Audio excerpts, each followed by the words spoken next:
You're listening to Just One More, the global community striving to prove that when life feels impossible, all it takes is just one more step, one more breath, and one more day to pull you through. All of this began when your host, Brooke McIntosh, decided to run 14,200 kilometres around Australia in 2025. 204 days of raw truth, real conversations, and turning her deepest pain into purpose. In each episode, you'll hear Brooke walking or even running on a treadmill. This is Brooke's creative process and where her best ideas and hardest truths come to light. Some episodes are 100% Brooke, others will bring guests, but every episode is designed to inspire you to choose courage over comfort, authenticity over approval, and resilience over giving up. This is Just One More. Let's chat. Alrighty fam, we are back for another episode and I'm honestly so excited to share the warm-up side of what the run around Australia was.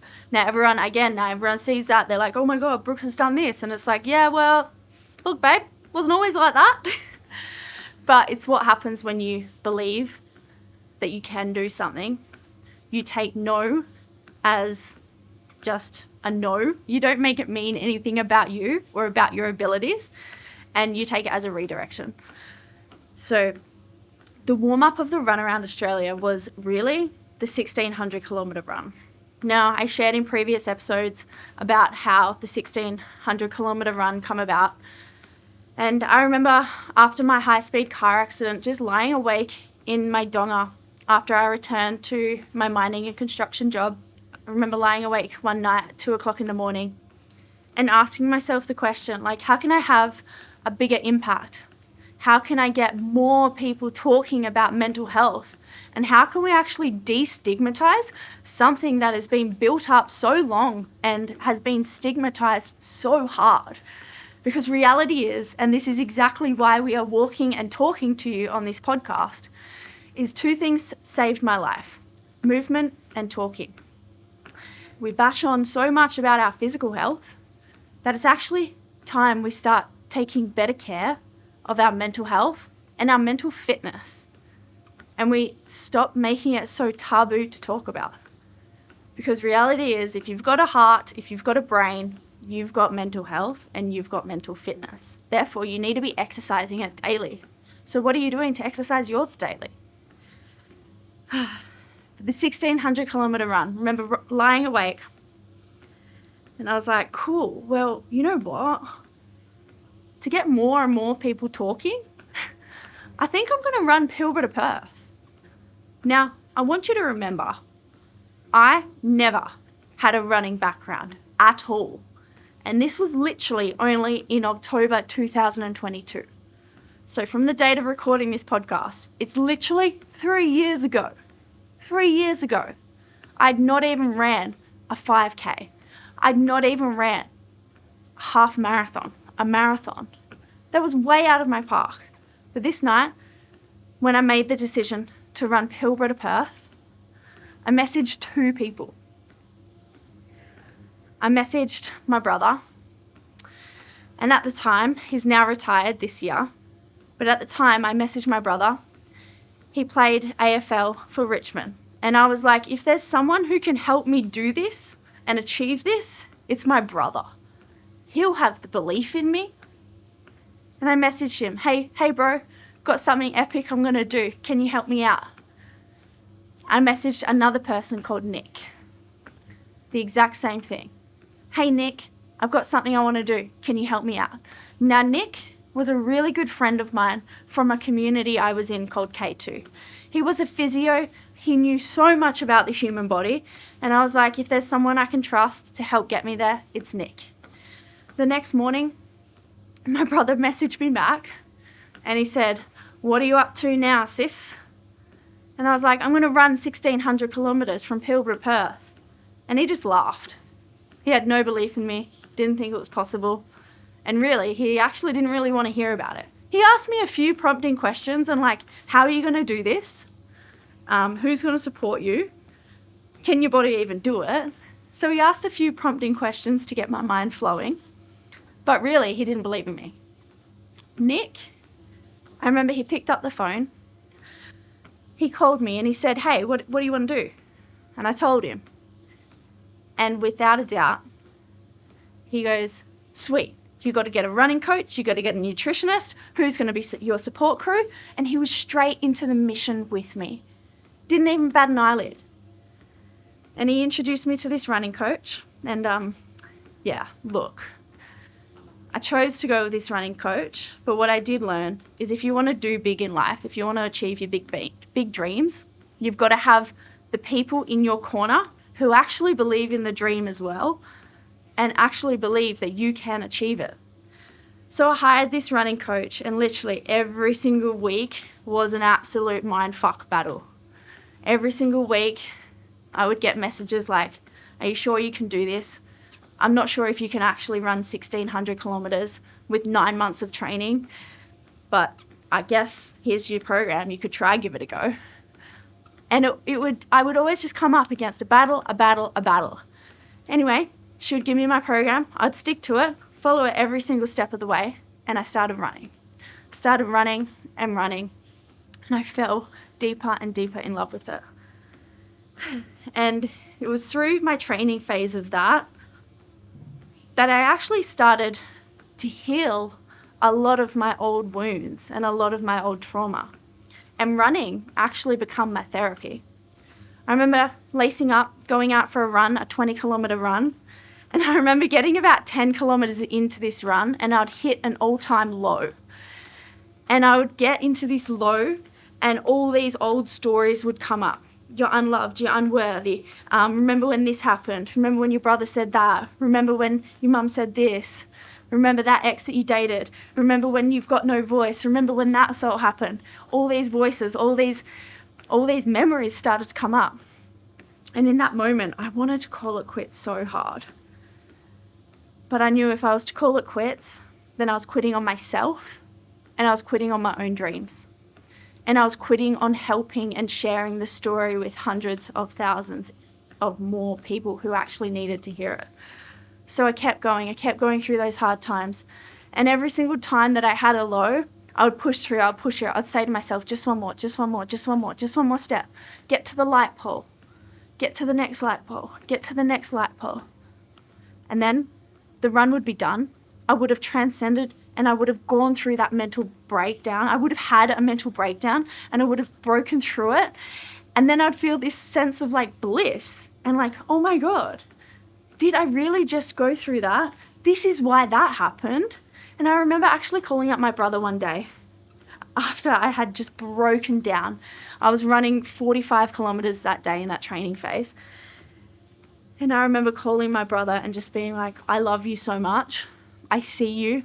I know you support me, and I love you so much, and saying those exact words to him.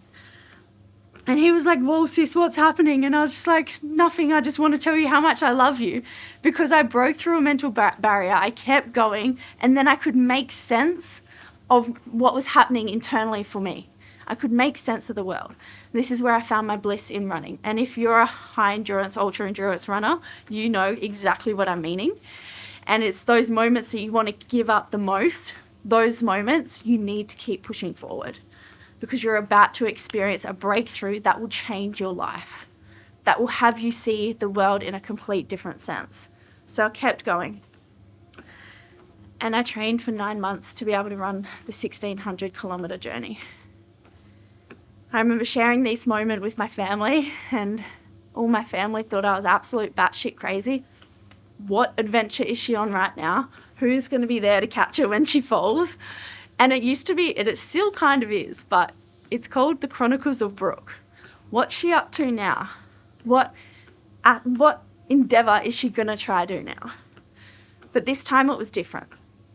And I knew it was different. So I flew up to Karratha. Rowan, my support crew at the time, he drove up with the caravan. We had a caravan sponsor, and just so happens that the beautiful man who sponsored the caravan is now my partner. We did not plan for that to happen, but it just happened. And I started running. We had a beautiful opener fundraising night in Karratha at Primal. It was a fight night and a fundraiser to help us raise funds for the Blue Tree Project, mental health awareness and suicide prevention. And I remember jetting off, starting to run down the coastline in August 2022. I remember starting the 1,600 kilometre run in August 2023, a year after my car accident. And I chose that date because my car accident was a massive, significant, pivotal moment in my life. And I was like, imagine what I can do in a year's time. So the year on, I started running down the coastline of Western Australia. I left Karratha and I ran all the way down. And I remember leaving Karratha. Karratha played a massive role in my heart. I lived there for a long time of my life, and my dad lived there my whole life. So when I left that town, I was just like, whew, this is a whole sense of freedom. Day one, it was literally 48 degrees.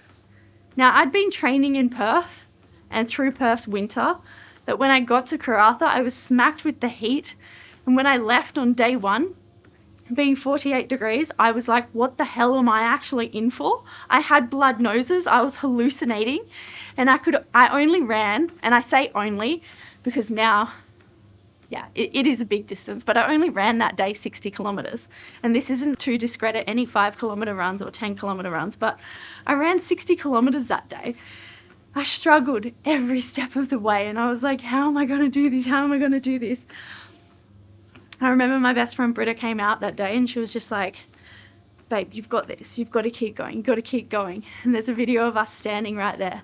And Britta says to me, are you going to quit? And I was like, no way. Not on my watch. Not this time. This dream, it's for me, and it's for every single person out there who's ever felt silenced. So I got to keep going. So I did. Woke up the next morning. Underneath my feet were burning. They had blisters central, and it was burning because of the hot ground and the road. The heat kept coming up and like burning my face, like coming all the way through my shoes as well on the bitumen. So my feet were burning. I just remember getting out there on day 2 of the 1,600 being like, what are you doing? These trucks, it was the first time I'd ever properly ran on a highway as well. The trucks was speeding past and zooming past, and I was like, oh my God, they're probably thinking, what is this girl doing? But throughout the run, the trucks got to know me, and they became my biggest supporters. They would start by, who is this lunatic on the side of the highway? Why is she running? And I would actually carry a 2-way on me so I could hear what the truckies were saying. And it was a safety precaution as well. Then I would talk back, hey guys, my name's Brooke McIntosh. I'm running 1,600 kilometres to raise awareness for mental health. And then it would just get the truckies talking. They all jumped on board. Sometimes the truckies would drop us off food, supplies, donations, and it was actually something else for them to look at too. And this is how the conversation started, one by one, all the way down the coastline. It was an extraordinary feat. I remember crossing the finish line and I was like, holy shit, I've literally just ran 1,600 kilometres. I did that in 27 days. The amount of people who turned out, the amount of people who donated, the amount of people who stopped on the side of the highways to have a conversation with me was incredible. When I crossed the finish line, I realised I didn't just do it for FIFO and mining and construction workers. That Western Australia, there were so many different people suffering from mental health.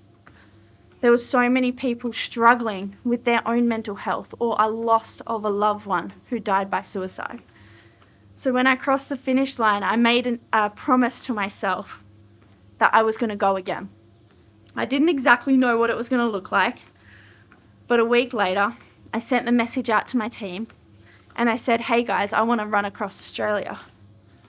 But again, I realised running across Australia, it never actually inspired me, nor ignited me, nor put fire under my belly.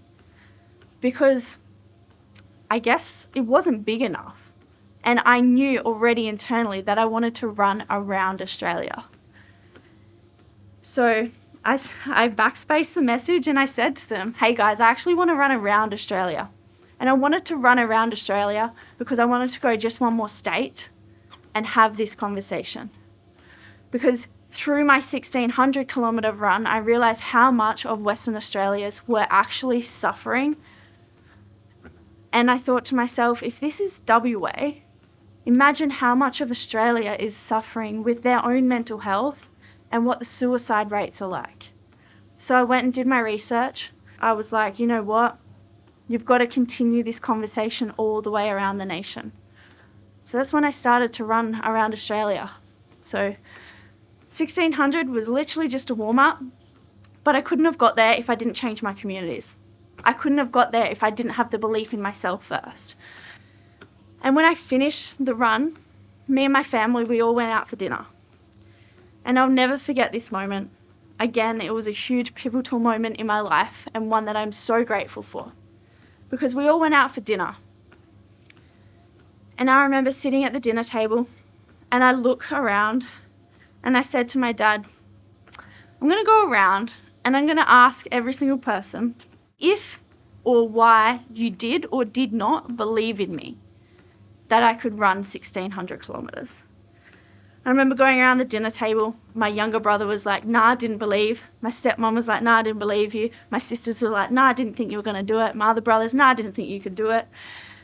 And then I turned to my older brother, Cam, and I said, why didn't you think I could do it?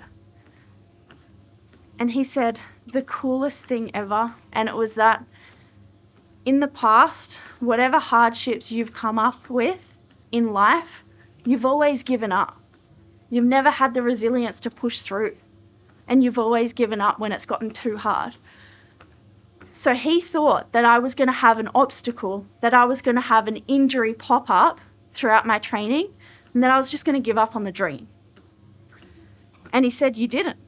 And it was in that moment that I realized I didn't give up, because it wasn't that I didn't have obstacles. I had so many different obstacles, from no one believing in me, from lack of sponsorships, from injuries. I remember having a quad tear, from the heat, sponsors pulling out.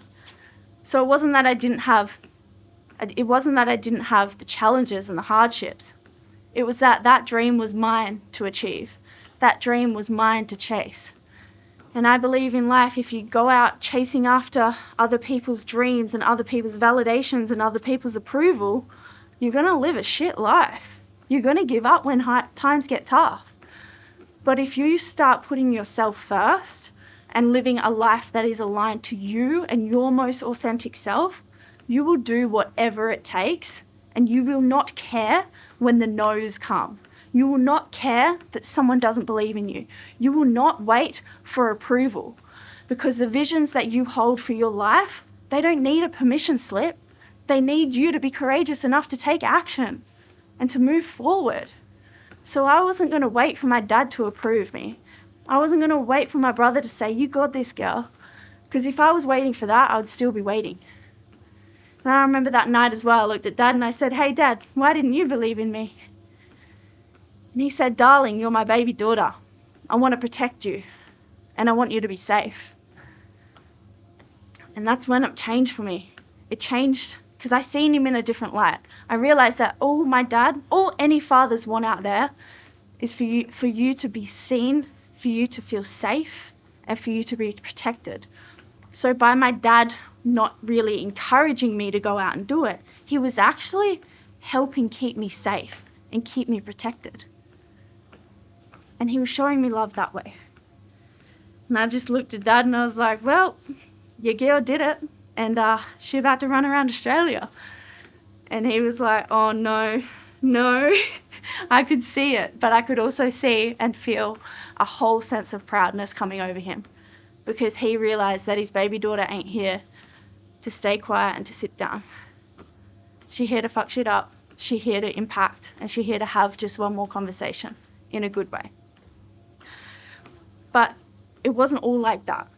And even still now, face the challenges. I am the one who goes against the grain. I am the one who loves to do things big. I like to think outside the box. I don't take no for an answer. But I couldn't have done any of that if I didn't first have courage and change my community. The community that I started surrounding myself with was absolutely everything. I started asking better questions, instead of listening to that voice inside my head that was just like, oh my God, don't ask that. Oh my God, you're being too much. Oh my God, just sit down. No. When that voice come up, I actually ignored it and I put it to the side and I started asking way better questions. I started surrounding myself with people who I actually aspired to be, who I wanted to be, like in life, who are actually going places and doing the things that I wanted to do. So I actually started by just stripping every single thing back, and not just the external things. I started stripping back the people who I was around. I started stripping back the partying.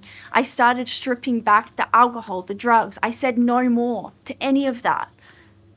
Because the moment I had my car accident was the moment I stripped it all back and I got clean. And I looked hard at myself in the mirror and I said, Brooke, you're born for more. You're here to do the more.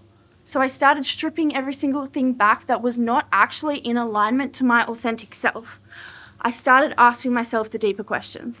And through this journey, I had to get real, but I had to go alone at some of the parts. I lost friends. I said goodbye to those old teammates. I said goodbye to that job. And I stripped.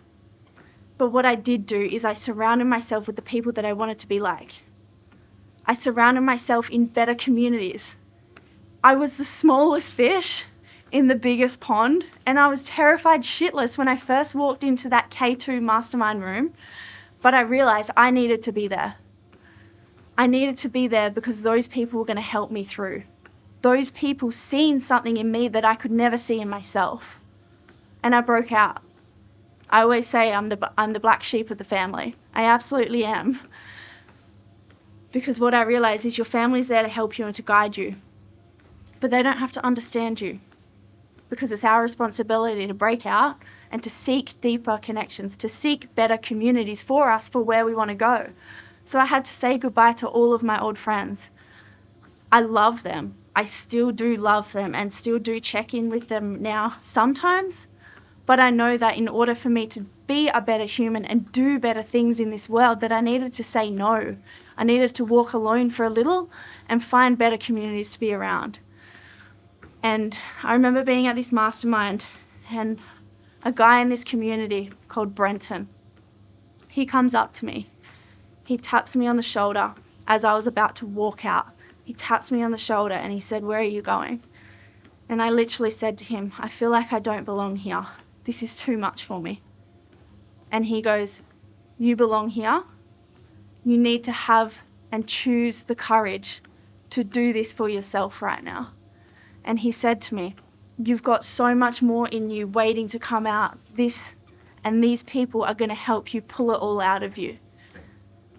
But you need to first be courageous to choose the different choices than what you've currently been choosing your whole life.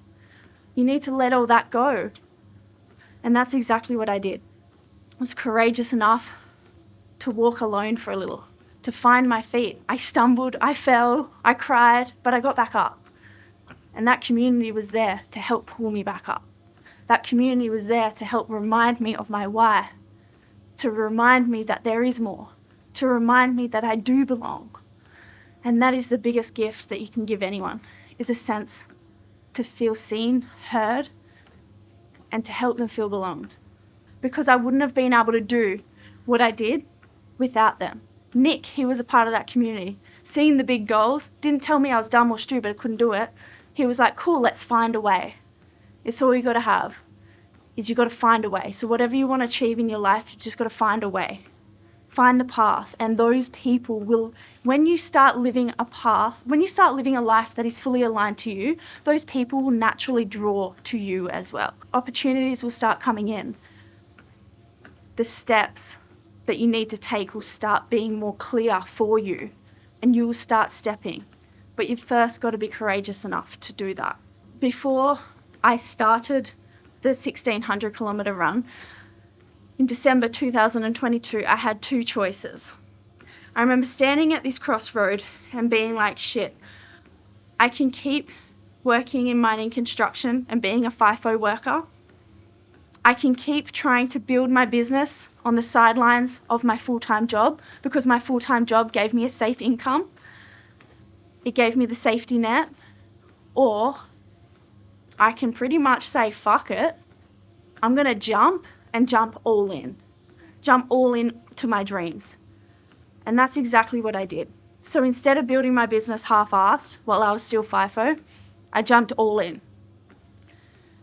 I then built my business up completely. I then trained full-time to be able to run 1,600 kilometres and then to be able to run around Australia. And I put every single thing into my dreams. I left no stones unturned because I realised the dreams are not waiting for a permission slip. The dreams do not care about your bank balance. When I left FIFO, I was 100K in debt. But I still chose to go all in because that internal belief, I had faith and I had an internal pulling to just go. What's the worst that can happen? I'll go back and get a job. But if I didn't, in that moment, in December 2022, make the decision to have the courage to choose the choices that aligned to the dream that I wanted, I would never have been able to jump. But I said, fuck it. Jump. So if you're at a crossroads right now, if you don't know where to go, you don't know what to give your time and energy to, I want you to ask yourself, what is going to light you up in 10 years' time? Is it that 9-to-5 corporate job? Is it working for someone else? Is it you still sitting on the sidelines? I don't think that's going to light you up. When you're on your deathbed, what do you want to be known for? What do you want to be remembered for? How do you want to make people feel? That is your linking questions to then give you the permission slip to fucking jump. Because you got to jump. You got to take the risks. Even if you fall, this is so cliche, but even if you fall, you're going to land amongst the stars, as what my dad says all the time to me. But me jumping in 2022, when I quit my job, was the best decision I ever made. I then went all in on my business. I went all in on my dreams. And now, well, fastest female to run around Australia. I no longer have any debt. I sold my business. And now I get to create out of an overflow. Get to be able to give back. Get to be able to do the things that light me up. All because I jumped. All because I say yes. All because I take aligned action and I have courage and I choose courage every single day. And I built the resilience to get back up and go again. It doesn't just happen. It doesn't happen by chance. It happens by choice. And the choice is yours to turn the page and jump. Alrighty fam, at the end of each episode, there is always a just one more challenge for you. Now your challenge after listening to this episode is to get real with yourself. Get real, raw and vulnerable. Ask yourself, what is one challenge I'm currently stuck on right now?